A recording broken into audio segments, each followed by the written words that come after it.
Hello ma queen et bienvenue dans ce nouvel épisode du podcast Strong Girl Boss. Aujourd'hui c'est un épisode très personnel, très vulnérable. Ça faisait un moment que j'en avais pas fait sur ce podcast, mais je sais que c'est quelque chose que vous adorez quand je vous parle vraiment à cœur ouvert. J'en avais fait un sur le fait de se sentir seule, j'en ai fait un aussi sur mes complexes. Et ce sont des épisodes qui ont vraiment cartonné parce que je pense qu'il y a une grosse identification et il y a aussi une grosse partie on n'entend pas forcément parler de ces sujets et aussi évidemment personne n'a la même histoire que moi, donc ça rend un petit peu ce podcast unique. Pourquoi je l'ai pas fait avant cet épisode? Parce que je pense que déjà je me sentais pas légitime. Vous allez voir, je vais parler de concepts que je ne maîtrise pas encore à 100%, mais je me suis dit en fait déjà jamais je les maîtriserai à 100% parce que je veux pas en faire mon métier, je veux pas en faire un doctorat sur le sujet. Et en plus, je suis la première à vous dire qu'à partir du moment où vous vivez des choses, vous êtes légitime d'en parler. Sans dire que vous êtes des experts, juste en disant je vais partager ma propre expérience, ma propre histoire. Donc c'est ce que je vais faire dans ce podcast. Et deuxième point, je pense que j'étais pas prête tout simplement. Vous allez le voir, c'est des choses que j'ai appris là très récemment sur moi-même, sur qui je suis, et j'ai expliqué pas mal de phénomènes, enfin de mon histoire, voilà, vous allez comprendre, là c'est un peu flou, mais cette année, j'ai fait énormément de travail sur moi et pas du travail de dev perso comme on peut l'entendre sur devenir la meilleure version de soi-même et tout, mais plus du travail sur moi, genre me comprendre mes fonctionnements, qui je suis, qu'est-ce qui dans mon passé explique aussi certains de mes comportements, qu'est-ce qui dans mes comportements actuels montre certaines choses, etc. Vous allez comprendre, c'était pas super clair et ça l'est toujours pas, mais je sais pas, quand j'ai voulu écrire l'épisode qui sortait cette semaine, je me suis dit tiens, je vais parler de ça, c'est le moment. Et j'ai eu ce déclic, là je suis au Japon toujours, j'ai eu ce déclic quand j'étais à Tokyo. En fait, comme d'habitude, je vous le dis toujours, quand vous êtes off, quand vous êtes loin de votre business ou quand vous êtes dans une période où vous n'êtes pas tout le temps la tête dans le guidon, vous avez beaucoup plus de créativité, beaucoup plus de temps pour réfléchir, et je pense que cet épisode, il me fallait un petit peu de temps pour avoir le déclic de comment je vais l'amener. Et ce déclic, je l'ai eu à Tokyo. Et donc je me suis dit, let's go. J'écris et je sors le podcast. Ce podcast, je l'ai construit autour de mon histoire, mais comme d'habitude, à la fin, je te donnerai des conseils concrets pour apprendre à te connaître et pour faire les mêmes démarches que j'ai pu faire à travers mon histoire et que je continuerai encore une fois, comme je te l'ai dit. Je suis loin de me connaître à 100%, je suis loin d'avoir, et je pense que c'est impossible en fait, je pense que c'est ça aussi la beauté de la vie, du dev perso, de la connaissance de soi, c'est qu'on n'a jamais fini d'en apprendre plus sur nous, on évolue au fur et à mesure des mois, des années, et donc forcément, on a toujours à apprendre, on a toujours pour s'améliorer, et c'est ça aussi qui est incroyable dans la vie et dans la nature humaine. Bref, commençons. Moi, et je pense qu'il y en a plein qui se reconnaîtront parce que dans un podcast, j'ai dit une phrase qui vous a marqué, que vous m'avez renvoyée par message privé sur Instagram. La phrase c'était que mon papa, que j'aime de tout mon cœur, et je sais que sans cette éducation aussi, je ne serais pas la personne que je suis aujourd'hui, donc je prends vraiment tout le positif qu'il y a à en prendre, mais par contre, comme d'habitude, il y a des nuances et des choses desquelles je veux me détacher à l'heure actuelle et que j'ai commencé à faire cette année. Bref, cette phrase c'est « T'as eu 18, pourquoi t'as pas eu 20 ?» Je pense qu'on est plusieurs à l'avoir entendu, c'est ce qu'on appelle l'éducation à la perfection. En gros, moi j'ai toujours été poussée, et encore une fois je suis trop contente parce qu'aujourd'hui c'est ce qui fait que je pense que je réussis autant, ce qui fait que j'ai un caractère vraiment bien forgé, je le dois à mon éducation, donc j'en suis ultra reconnaissante. Pareil, j'ai eu la chance d'avoir des parents, des grands-parents qui suivaient énormément mon parcours scolaire et qui du coup ont fait que j'ai eu des très bons résultats et qui ont fait qu'en fait j'ai eu le choix tout le long de ma vie de faire, bon évidemment j'ai souvent suivi la vie des autres, mais je pouvais avoir le choix de faire ce que je voulais parce que, encore une fois, j'avais des bons résultats, des facilités, tout ce que vous voulez. Mais ça, c'est aussi grâce à l'éducation que j'ai reçue.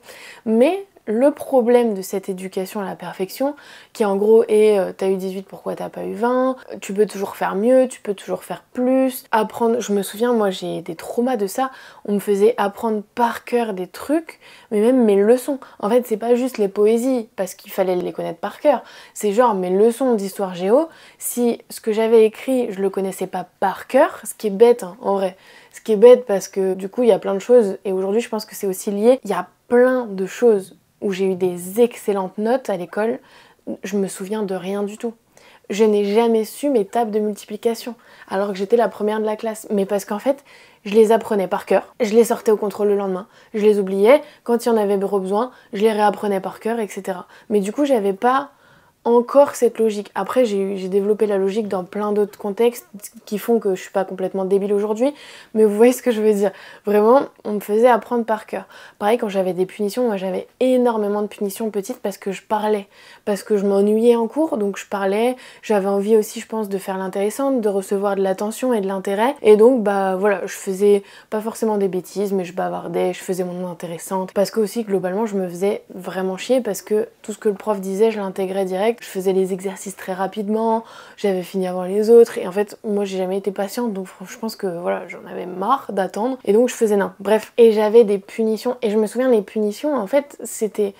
En fait, j'ai l'impression que dès petite, j'étais tout le temps tiraillée entre ma personnalité et la punition derrière, tu vois. Genre, j'étais trauma des punitions, mais si c'était un truc qui était facile pour moi d'arrêter de bavarder ou d'arrêter de faire d'autres trucs, j'aurais arrêté parce que franchement derrière je me tapais des punitions, je rentrais, je pleurais parce que je savais que j'allais me faire disputer, etc. Vraiment les punitions, je me souviens, même mes grands-parents me racontent que en fait vraiment je sortais de l'école, j'étais en larmes parce que je pense aussi la peur de décevoir, plein de choses qui font que je le vivais ultra mal, mais ça m'empêchait pas de recommencer parce que je pense que c'était ma manière d'être, mon tempérament quoi. Je suis trauma depuis petite de cette histoire de punition, et ce que je voulais dire c'est que j'avais, je sais pas, 20 lignes à écrire de je ne discuterai plus à l'école, ça c'est vraiment de la merde, franchement. J'ai hâte que le système éducatif change parce que franchement les punitions, enfin faut arrêter quoi. Ce genre de punition en tout cas ça a jamais aidé personne. Bref, mon père il me faisait recopier 2, 3, 4 fois supplémentaires les phrases. Je me souviens, j'avais plus de poignée à la fin, enfin voilà, c'était des trucs qui étaient pas horribles, hein. Attention, j'ai pas, encore une fois, je veux pas du tout, j'ai une bonne éducation, etc. Mais je pense qu'on veut toujours bien faire. Tu reproduis aussi ce que t'as reçu comme type d'éducation, donc c'est ultra dur. Et je critique pas, mais c'est ultra intéressant de s'y intéresser quand toi, t'as l'âge et que t'es mature pour te dire, ok, j'ai reçu cette éducation-là, voilà pourquoi je me comporte comme ça, voilà ce que j'en tire de positif, de négatif. C'est comme tout dans la vie, plus tu analyses, plus tu t'en sors, plus tu t'en détaches, plus tu apprends à te connaître et plus tu évites de reproduire aussi les mêmes erreurs. Donc j'ai vraiment reçu cette éducation à la perfection. C'est ultra mal d'avoir une punition, c'est une honte à la famille limite d'avoir des punitions, parce qu'en plus quand t'es à l'école dans un village tout le monde se connaît, enfin moi je sais que dans ma famille c'était ça, c'était même si j'étais première de la classe, c'était bien, ok, mais par contre si j'avais des punitions, si j'étais pas 100% parfaite, c'était pas assez. Dans mon comportement dans ma vingtaine, ça se traduisait par le fait d'avoir l'impression de ne jamais être assez, de travailler énormément, toujours plus que les autres, toujours plus dur, toujours plus fort, de vouloir toujours accomplir des choses, de vouloir être la première tout le temps, la meilleure, etc. Et en fait, c'est épuisant. Et en fait, tu te rends compte qu'une fois que t'as pu tes parents dans ton quotidien, personne te demande ça. Le plus important, c'est ce que toi t'attends de toi-même, ce que toi t'as envie de produire pour toi-même et pas pour les autres. Et ça c'est ultra difficile de s'en sortir, mais encore une fois, la première étape c'est de le conscientiser. Et moi j'en avais pas conscience de ça jusqu'à cette année, jusqu'à mon début de thérapie où en fait on m'a dit mais pourquoi tu veux tout le temps être parfaite? Pour qui? Qu'est-ce qui a fait? Et on allait creuser dans mon passé pour comprendre qu'en fait c'est pas parce que petite on me demandait d'être toujours parfaite qu'aujourd'hui je suis obligée de l'être. Et là ça me fait limite monter des émotions quand je le dis parce que c'est un truc qui était ultra fort chez moi et dont j'avais même pas conscience, de toujours vouloir être parfaite, de toujours avoir peur du ridicule, peur du regard des autres, peur de ce que vont penser les autres. Moi dans ma famille il y avait vraiment ce truc de bah non, en fait faut pas faire ça, les autres ils vont penser quoi? Le village va savoir que nanani. Et par contre quand c'est une victoire, bah là faut le montrer et t'es dans le bien public et t'es dans le journal et on est fiers de toi.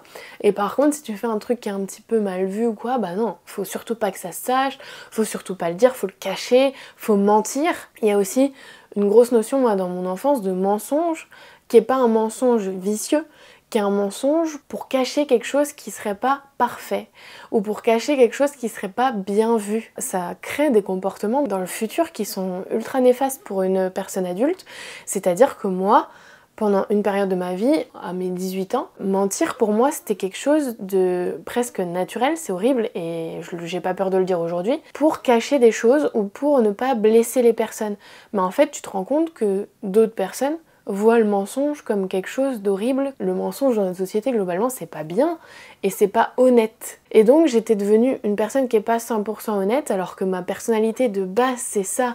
C'est l'authenticité, l'honnêteté. Chez les autres, c'est ce que je recherche. Et je me suis rendu compte que chez moi, c'était pas pareil.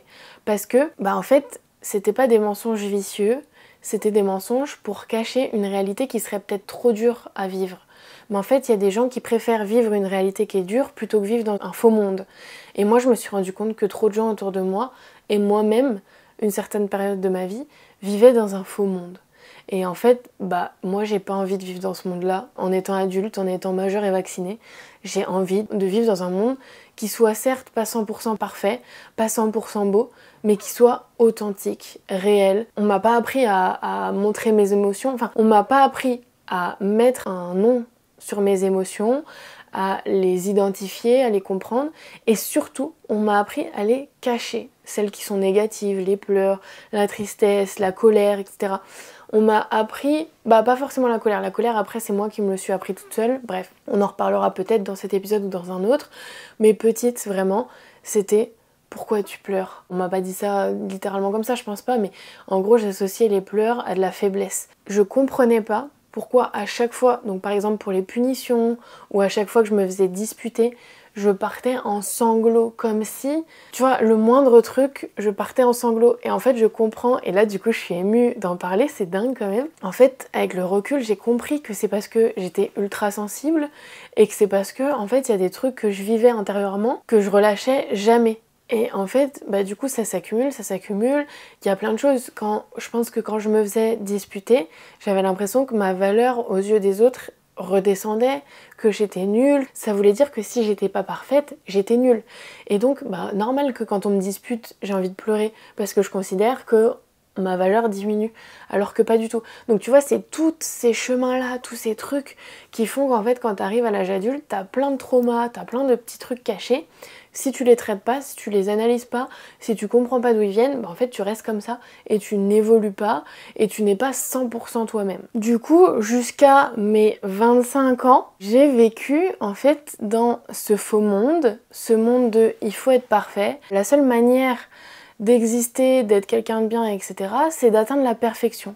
Donc tu te doutes bien qu'en fait j'étais jamais satisfaite, j'étais fière de moi, mais d'un autre côté je le montrais pas trop parce que trop montrer c'est mal. Tu vois, j'étais vraiment tout le temps, à chaque fois que je pensais que je faisais quelque chose, c'était par rapport à l'autre, par rapport à ce qu'on va penser de moi, par rapport pour rendre fiers mes parents. Je m'en suis rendu compte en vrai, jusqu'à toute ma scolarité, j'ai fait des choix pour les autres et parce que on m'a dit il faut faire des études pour réussir, pour avoir un bon salaire. Et donc moi, comme j'aime plus que tout ma famille, mon père, etc., ma seule motivation c'était rendre fiers mes parents. Ouais, mais en fait, du coup, je me suis jamais posé la question de ce que je veux réellement moi, au fond de moi, de qui je suis vraiment, de ce que je veux faire. Et c'est horrible, mais bon, vaut mieux ça à 25 ans qu'à 50 ans. Mais autant te dire que pendant 25 ans, j'ai vécu dans le regard des autres et dans la négation, je sais pas si on peut le dire, mais dans le déni en fait de qui j'étais vraiment. C'est-à-dire que quand je pleurais trop, quand je comprenais pas mes émotions, bam, fallait les couper, fallait les arrêter, fallait les renier, fallait les cacher. Je me souviens de milliers de fois où je pleurais en cachette dans ma chambre, etc. pour pas montrer en fait mes émotions. Quand je suis arrivée dans les études supérieures, etc., même au lycée, voilà, moi j'étais quelqu'un de super forte, indépendante, tu veux surprouver, tu veux surjouer, et en fait, non. Certes, je suis forte et indépendante, mais je suis aussi ultra sensible. Et ça, je l'ai compris que à 25 ans, parce que j'ai été éduquée à la perfection. Et parce que, en fait, dès que tu sortais du moule, que ce soit en termes de comportement ou en termes d'émotion, il fallait revenir dans le moule. Et pas comprendre, en fait, pourquoi je fais ces comportements, pourquoi je ressens ces émotions, qu'est-ce qui fait qu'en fait, par rapport à peut-être un autre enfant, je suis beaucoup plus dissipée, ou je suis beaucoup plus sensible à pleurer ou à surexprimer ma joie, etc. Non, on n'essaie pas de comprendre, on essaie de te remettre dans le moule. Et donc, Bah en fait, c'est ce qu'on appelle la peur de la différence. Moi, c'est ce que j'ai appelé comme ça pour écrire ce podcast. C'est la peur de la différence vs apprendre à se connaître, quoi. Mais parce que aussi, il faut bien comprendre que c'est aussi une histoire de zone de confort. C'est qu'en fait, c'est beaucoup plus facile de faire comme les autres, de se remettre dans le moule. Même pour les parents, c'est déjà, t'as pas forcément les connaissances. Et t'as aussi cette histoire de, ok, à l'école, il faut pas parler, il faut avoir des bonnes notes. Bon bah, t'as des bonnes notes, c'est cool. Maintenant, tu parles pas. Tu te tais. Enfin, moi, j'ai pas eu énormément de trauma dans mon enfance. Voilà, j'ai des parents qui sont divorcés. Ça arrive à beaucoup de gens. Bon, faut pas le nier parce que pareil, c'est quelque chose que je niais et qu'on niait pour moi. On a toujours dit sur moi que j'avais très bien vécu le divorce de mes parents, que je m'adaptais très facilement. Et du coup, c'est ce que ma coach Ophélie a nommé dans nos dernières sessions aussi, ça s'appelle la suradaptation, quand tu transformes à chaque fois ta personnalité, ta manière d'être en fonction de l'environnement ou des personnes avec lesquelles tu es. Bah ça, c'est clairement l'histoire de ma vie. Plus maintenant, parce que maintenant j'apprends à dire fuck et moi je suis comme ça. Mais avant, c'était clairement ça. Et en fait, cette histoire de divorce, cette histoire d'une semaine sur deux, cette histoire de plusieurs villes, c'est génial parce que ça fait qu'aujourd'hui, je m'adapte à plein de choses. Mais parfois, je m'adaptais en étant obligée. Et donc aujourd'hui, encore une fois, je suis majeure vaccinée. À un moment, si je veux m'adapter, je sais que j'en suis capable. Mais si j'ai pas envie, quoi. Il faut arrêter de se forcer à toujours changer sa manière d'être pour les autres. Donc je te disais, j'ai pas eu énormément de trauma, j'ai eu le divorce de mes parents, ok, et cette histoire de, vraiment le plus gros trauma dans ma tête, c'est cette histoire de bavardage, quoi. Ça m'a suivi toute ma scolarité, depuis petite. Ensuite au collège, certains trimestres, j'avais pas les félicitations. Vous vous souvenez de ce truc-là? Ça c'est pareil, c'était mon seul objectif de l'école, c'était avoir les félicitations. Parce que c'était incroyable, parce que tout le monde était fier de moi, parce qu'après on en parlait dans le village et que nanani nanana. Franchement, avec du recul, c'est la cata. Mais quand t'es dedans, tu te dis bon bah c'est ça. Puis surtout quand t'es jeune, encore une fois, tu te fais pas ton propre avis, tu te fais pas ton propre truc, tu dis bon ok on attend ça de moi, bon bah moi j'étais en mode il faut que je l'atteigne. Et du coup bah je le vivais ultra mal les fois où j'avais pas de félicitations parce que j'avais des bavardages ou parce que mon comportement était pas 100% irréprochable. Mais vous vous rendez compte en fait dans quel monde on vit pour que les enfants soient à ce point mis des étiquettes sur leur tronche de premier de la classe, dernier de la classe, comportement, nan. À un moment, évidemment, ça peut pas être la fête du slip à l'école, il faut essayer de comprendre les individus et comment ils fonctionnent. Je sais qu'on en est encore loin, malheureusement. J'ai bon espoir dans le fait que ça va évoluer, et c'est aussi pour ça que j'en parle. Enfin, là, mon côté bavarde, il fait que j'ai un des podcasts les plus hauts dans le top entrepreneuriat en France, tu vois. Donc en fait, pourquoi on m'a forcé à me taire à l'école plutôt que m'apprendre la prise de parole en public, plutôt que me faire du théâtre, enfin tu vois, c'est con. Et ça paraît évident avec le recul, encore une fois, mais à l'époque, on me disait « tu te tais, tu fermes ta bouche ». Et aujourd'hui, si j'ouvre autant ma bouche sur les réseaux sociaux, dans mon podcast, sur ma chaîne YouTube, je pense que c'est pas par revanche, c'est juste que c'est ma manière d'être. Et donc, c'est encore plus représentatif du fait que, au lieu de me dire de me taire, il fallait juste m'aider à mieux m'exprimer et à m'exprimer dans des cadres qui correspondent plus à la norme et à ce qu'on fait à l'école. Donc encore une fois, pendant 25 ans, on a et j'ai ignoré mes différences. J'ai ignoré le fait qu'en fait il y a plein de choses pour lesquelles j'étais pas comme les autres. Il y a cette histoire de bavardage certes, mais il y a aussi plein d'autres choses. Depuis des années, je vais te faire dans l'ordre. En gros, la source de cet épisode, c'est que à travers la thérapie et le coaching business que j'ai suivi cette année, je me suis rendu compte, j'ai pas encore fait les tests, je pense que je suis un peu dans le déni du truc, pareil à Dijon il n'y a pas, donc faudrait que je monte à Paris et tout, je le ferai c'est sûr, quand je sais pas, quand je serai prête, quand j'en aurai l'envie, mais franchement je pense que c'est la réalité et c'est deux personnes sans se concerter qui me l'ont dit et aujourd'hui quand je m'y intéresse je me dis ah ouais ça ressemble quand même pas mal à ce que je vis. On m'a dit que j'étais sûrement hypersensible, que j'avais peut-être quelques troubles de l'attention et que j'étais peut-être HPI. Je mets des grands guillemets parce que j'étais la première à critiquer. Moi, en fait, le problème, quand je vous dis que j'étais dans le déni, c'est que j'étais au point de critiquer les gens qui se disaient hypersensibles au potentiel intellectuel. Je disais ouais c'est bon, ils savent pas quoi s'inventer, ils sont contents de se mettre des étiquettes, ils sont contents de se vanter de leur capacité, ouais bah c'est bon, passe à autre chose frérot. Tu vois, j'étais vraiment dans le déni de me dire c'est bon, en fait on est tous pareils, arrêtez de vous inventer des vies et tout. Et en fait je me suis rendu compte que c'est pas vrai. Et aujourd'hui j'ai une ouverture d'esprit beaucoup plus grande et j'étais beaucoup plus apte à entendre ça sur moi-même.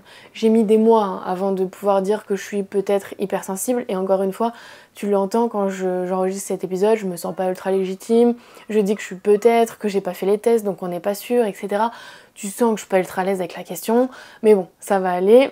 Et en fait, j'ai de plus en plus de facilité à l'accepter parce que maintenant je suis capable d'analyser mes comportements et de me dire ouais, en fait, j'ai quand même peut-être abusé pendant des années à pas me rendre compte de ça. Donc l'hypersensibilité, elle se ressent notamment aujourd'hui, j'ai beaucoup moins de mal, même si j'ai encore du mal, à exprimer mes émotions, à les vivre, à les ressentir, etc. Encore une fois, je pense qu'il y a plein de types d'hypersensibilité, il y a plein de types de degrés d'hypersensibilité, donc je pense pas que je suis à un degré ultra élevé, mais je sens qu'en fait, il y a des trucs que je vis beaucoup plus intensément que les autres, et aujourd'hui, du coup, je suis beaucoup plus capable de l'accepter. Le fait de mettre un mot là-dessus, ça me permet de le vivre beaucoup plus facilement. Parce qu'en fait, quand je vivais des émotions ultra intensément pour des petits trucs, et que les autres le vivaient pas à mon niveau, je me disais putain mais c'est pas possible, en fait la personne elle en a rien à faire, en fait la personne elle s'en fout, ou alors c'est moi qui suis différente, c'est moi qui ai un problème, pourquoi je prends les choses autant à cœur, etc.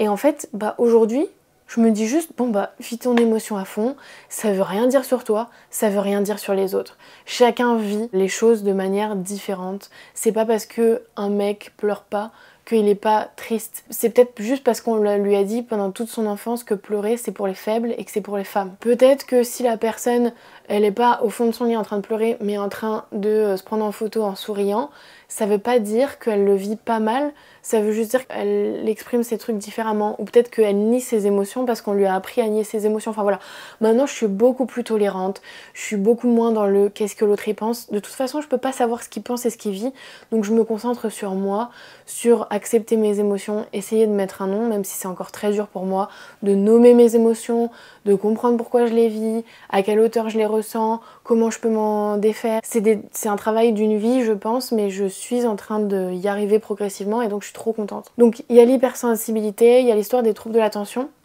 Je sais pas si c'est exactement ça, si c'est le nom exact, on s'en fout.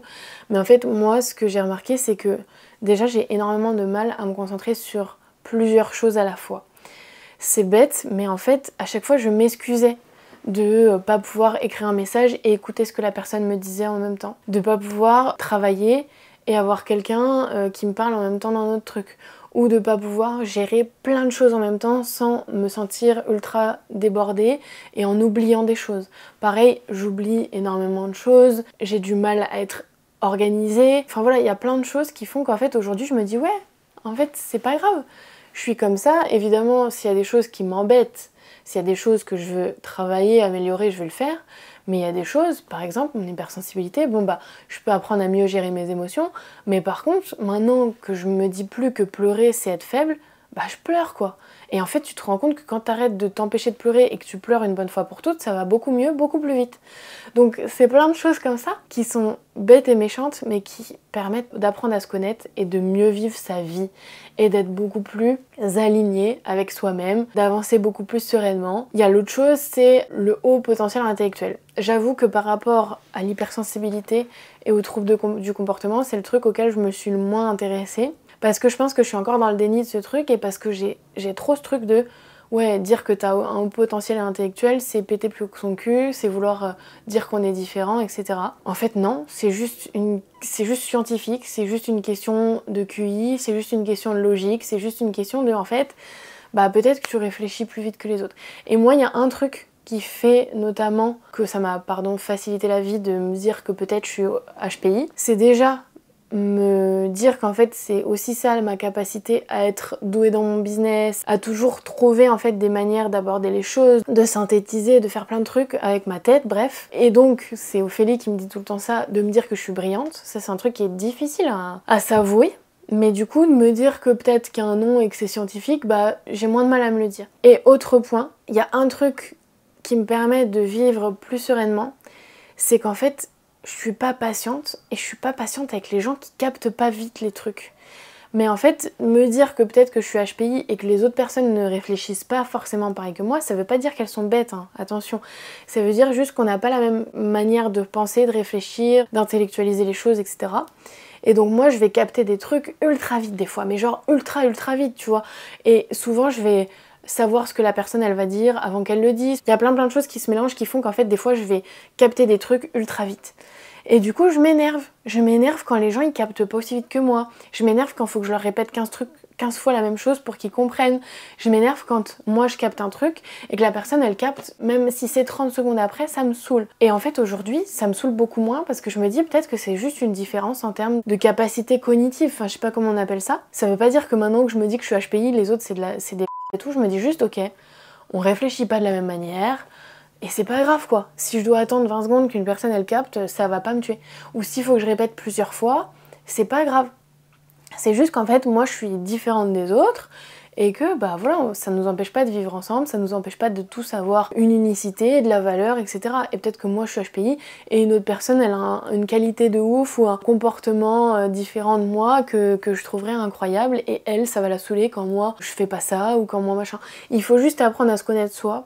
Essayer de connaître aussi son entourage, c'est bien pour pouvoir communiquer, se comprendre, comprendre les autres, etc.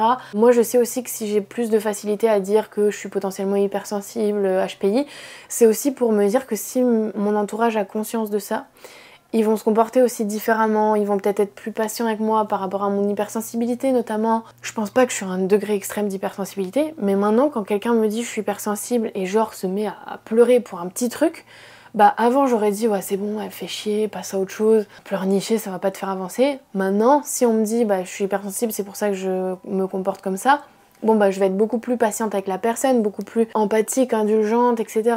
Donc c'est aussi pour ça que je voulais en parler dans ce podcast, c'est qu'en fait si tu ressens que t'es différent, dis-le, parce que les gens ne peuvent pas le deviner. Les gens ne peuvent pas le deviner, les gens ne peuvent pas apprendre à te connaître si toi-même tu ne te connais pas et si toi-même tu n'affirmes pas qui tu es. Donc on arrête de s'excuser d'exister, on arrête de vouloir rentrer dans un moule, on arrête d'avoir peur de la différence parce que c'est ta différence qui fait ton unicité. C'est clairement en fait un objectif et une mission de vie qui change de tout au tout. C'est que avant, mon objectif c'était d'être parfaite, c'était d'être 100% dans ce qu'on attendait de moi, sans même m'en rendre compte. Aujourd'hui, mon seul objectif, c'est d'être moi, c'est d'apprendre à me connaître, c'est d'apprendre à m'exprimer en tant que personne unique sur cette planète, de savoir qui je suis, ce que je veux réellement au fond de moi, d'être alignée avec absolument tout ce que je fais dans ma vie. Donc évidemment, j'en suis pas au stade où je peux dire que j'ai réussi. Il y a plein de choses aujourd'hui dans mon quotidien que je remets en question. Et puis de toute façon, on évolue tout au long de notre vie. Nos envies, nos trucs qui sont alignés avec nous au moment où je te parle sont pas forcément les mêmes dans 1 an, dans 5 ans ou dans plus. Mais du coup, la seule quête valable pour moi, c'est apprendre à être soi-même. Ne plus avoir peur de la différence, mais juste devenir soi-même. Et encore une fois, cette connaissance de soi, elle va te permettre d'exprimer ton plein potentiel, de devenir justement la meilleure version de toi-même. La meilleure version de toi-même, c'est quoi? C'est juste une version où t'es toi-même, encore une fois. C'est pas parce que tu vas suivre le conseil de machin, de dev perso, de trucs muches. Non, c'est que tu prends ce que t'as à apprendre. Je dis pas qu'il faut plus rien apprendre, qu'il faut plus travailler sur soi. Au contraire, c'est toujours continuer le travail que tu peux faire sur toi, même déjà avec du dev perso, mais toujours à chaque fois que tu apprends quelque chose, un concept, que tu écoutes un truc, te demander si c'est aligné à toi, qu'est-ce que tu peux prendre qui est aligné à toi, qu'est-ce que tu ne prends pas parce que tu sais que tu fonctionnes pas de la même manière. Et dans le business, c'est pareil. Évidemment, si tu m'écoutes, la plupart du temps, tu as un business ou tu veux en créer un ou peu importe. Dans le business, c'est pareil. Ton business, si toi t'es pas toi-même, si t'es pas aligné avec ce que tu fais, si tu te connais pas à 100% et donc que t'exprimes pas ta personnalité, bah ton business sera pas à son plein potentiel parce que tu vas pas attirer des clients alignés à toi. Moi, plus je dis de choses sur moi dans le podcast, dans mes réseaux, etc., plus j'ai des clientes qui me ressemblent. Pourquoi? Parce qu'il y a cette notion d'identification entre êtres humains qui fait qu'on va se regrouper, qu'on va se lier avec des gens qui nous ressemblent. Ce que ma coach Ophélie me disait, c'est que quand t'es HPI, en général, tu t'entoures même inconsciemment, de gens qui sont HPI. Mais pourquoi? Parce qu'en fait, c'est des gens qui vont capter aussi vite que toi, c'est des gens qui vont avoir des comportements semblables à toi, qui vont avoir des discussions aussi profondes que tu aimes avoir, etc., etc. Il faut bien se dire qu'encore une fois, plus tu apprends à être toi-même et plus tu le transmets, l'incarnes, plus tu attireras des gens aussi qui te permettent d'être toi-même, qui te permettent d'être différent, qui ne voient pas ta différence, puisque pour eux, c'est plus une différence. Tu vois ce que je veux dire? Et dans le business, c'est un atout. C'est même le premier truc, s'il faut travailler qu'un seul truc, c'est travailler sur soi et qui tu es. pour que ton business puisse durer dans le temps, pour qu'il puisse évoluer avec toi, pour qu'il soit aligné. Autre point, je sais pertinemment que si j'arrive à transmettre des concepts de manière aussi claire et à créer des concepts, ça c'est vraiment le truc que je retiendrai aussi de cette année en termes business, en termes de prise de parole, c'est que à travers mes 2 séminaires, j'ai créé des concepts. J'ai créé des concepts imagés, illustrés pour mes clientes, pour qu'elles comprennent un truc qui n'est pas quelque chose qui sort de mon chapeau, mais en fait j'ai créé des concepts pour que dans leur tête, parce que moi c'est comme ça que je fonctionne, elles aient des images plutôt que juste des mots, des concepts très théoriques, elles aient des images qui leur permettent en fait d'appliquer ce que je leur transmets. Et c'est des trucs que j'ai créés et que j'ai pas entendu ailleurs. Et donc je suis trop contente parce que c'est aussi ce fait de me dire et de m'exprimer en tant que personne unique, en tant que peut-être HPI, qui fait qu'en fait j'arrive de plus en plus à être moi, à exprimer ma personnalité, et ce qui fait aussi que je développe encore plus ces compétences-là, ces compétences cognitives qui sont ultra, encore une fois, différentes. Si aujourd'hui j'arrive dans ma formation à transmettre des concepts qui sont uniques, que tu retrouves pas ailleurs, c'est aussi grâce à ça. C'est aussi parce que je suis quelqu'un de ultra intelligent, si on peut dire, voilà. Bref, on va pas s'étendre sur le sujet, tu vois que je suis pas encore 100% à l'aise avec ça. C'était pour te dire aussi que dans ton business, ça te servira forcément, et puis de toute façon dans ta vie quotidienne, dans tes échanges avec les autres, te connaître toi, c'est vraiment la base de tout, tu l'auras compris. On clôture cet épisode par des petits conseils pour apprendre à te connaître toi-même, parce qu'encore une fois, c'est facile à dire, c'est moins facile à faire. Premier conseil, comme je te le disais, c'est la thérapie et ou le coaching un peu psychologique, pas juste du coaching stratégique, business 100%, mais aussi, voilà, un accompagnement. Les psys, je sais pas, moi j'ai jamais testé les psys parce qu'on m'a dit un peu du mal des psys, après ça doit dépendre des psys, comme d'habitude. En fait, test, tu pourras pas savoir tant que t'auras pas testé, mais moi on m'avait dit qu'en gros les psys c'est vraiment, voilà, ils sont allés, en études de psy, ils ont appris des choses. Les thérapeutes, c'est censé être des gens qui ont déjà eu des expériences de vie et qui se sont convertis à la thérapie et qui parfois sont un peu plus ouverts à certaines méthodes, certaines techniques. Donc comme d'hab, teste plusieurs psys, teste plusieurs thérapeutes, vois ce qui te convient. Moi j'avais un thérapeute qui était ultra intéressant, pertinent, qui a direct capté en fait mes différences, qui a direct capté ma manière d'agir et qui aussi a été un peu creusé dans mon passé pour comprendre mieux mes comportements. En fait le but c'est pas de refaire tout ton passé et de juste rester dans le passé, c'est de prendre quelques bribes de ton passé pour comprendre ton présent et pouvoir modifier ton futur. Deuxième conseil, c'est d'essayer d'analyser tes propres comportements, tes propres réactions et de pouvoir les nommer, de pouvoir aussi peut-être que tu peux faire déjà un travail grâce à cet épisode, si ça t'a fait penser à des choses, de toi-même aller creuser dans ton passé. Ce qui peut être utile aussi, moi j'en ai acheté un il y a pas longtemps, c'est le shadow work. En gros, tu vas à la Fnac ou sur internet, t'as des livres exprès avec des prompts où tu peux écrire dans le livre, tu peux déchirer les pages, tu peux les jeter, les brûler, enfin il y a plein de techniques différentes, ou tu peux même trouver sur internet, demander à ChatGPT des prompts de shadow working qui te permettent de trouver des idées sur lesquelles écrire, et tu vas voir que plus tu vas écrire, plus des choses vont venir auxquelles tu n'aurais peut-être même pas pensé. Donc l'écriture c'est aussi un excellent conseil, pas que sur tes objectifs, sur ton présent, mais aussi sur ton passé, ça peut te permettre de mieux comprendre et d'analyser aussi plein de choses. Autre point aussi, c'est qu'une fois que tu as compris ou que tu t'intéresses par exemple à l'hypersensibilité, aux troubles de l'attention, au potentiel intellectuel, peu importe, c'est de lire et de te renseigner sur ces choses et d'à chaque fois que tu vois certains types de comportements, est-ce que ça me correspond, est-ce que non. Moi, de me renseigner sur l'hypersensibilité, ça m'a permis de me rendre compte de plein de trucs. Par exemple, chose que je voulais dire aussi dans cet épisode, je n'avais jamais fait le lien, mais je suis hypersensible au son, au bruit, aux odeurs, tout ça. C'est aussi une caractéristique des gens hypersensibles, c'est-à-dire que je sens des odeurs que mon mec, mais laisse tomber. Il me dit mais c'est pas possible, t'as un odorat surdéveloppé. Le bruit, ça peut m'empêcher de me concentrer, ça peut m'empêcher de dormir, ça peut me mettre dans un brouillard mental quand il y a trop de bruit autour de moi et qu'il faut que je me concentre sur une discussion, sur du travail, peu importe. Vraiment l'enfer. Donc t'as un peu les sens surdéveloppés entre guillemets quand t'es hypersensible, et ça je le savais pas avant de me renseigner sur l'hypersensibilité. Donc ça c'est des choses qui peuvent t'aider aussi, de lire des bouquins, de regarder sur des sites, de regarder des vidéos YouTube, d'écouter des podcasts sur des thématiques ou des comportements que tu peux avoir pour te renseigner là-dessus. Dernier conseil pour apprendre à te connaître, c'est d'expérimenter, de prendre du temps pour toi, de sortir de ta zone de confort, d'apprendre tout simplement à te connaître entre guillemets en faisant, dans l'action. qu'est-ce que tu aimes, qu'est-ce que tu n'aimes pas, qu'est-ce que tu ressens pas, enfin peu importe, et de t'entourer aussi d'autres gens et de leur demander en fait comment ils vivent les choses, qu'est-ce qu'ils ressentent. Moi vraiment, c'est des trucs qui m'ont permis vraiment, encore une fois, d'apprendre à mieux me connaître, de faire des choses. Après cet épisode, liste 3 trucs que t'as trop envie de faire, que t'as jamais osé faire parce qu'on t'a dit que nanani nanana, machin, et fais-les. Fais-les. Et analyse, dis-toi que c'est un jeu, dis-toi que c'est une expérimentation, et tu verras que ça te permettra d'apprendre encore plus à te connaître. Voilà, j'espère que cet épisode t'a plu. Si je devais me donner un conseil à la moi petite, c'est vraiment arrête de vouloir plaire à tout le monde, de vouloir être parfaite. C'est pas parce que les autres ont des fortes attentes en toi que toi tu dois plaire au monde et à n'importe qui. C'est le fait que tu es unique, que tu es différente qui va faire que tu vas réussir plus tard et que tu vas réussir à inspirer des milliers d'autres femmes à faire la même chose. Donc j'espère à travers cet épisode et à travers la vulnérabilité que j'ai pu exprimer, t'avoir inspiré à devenir différente, à assumer ta différence, à arrêter d'avoir peur de la différence pour enfin être toi-même. À la semaine prochaine ma queen dans un prochain épisode du podcast Stronger Boss.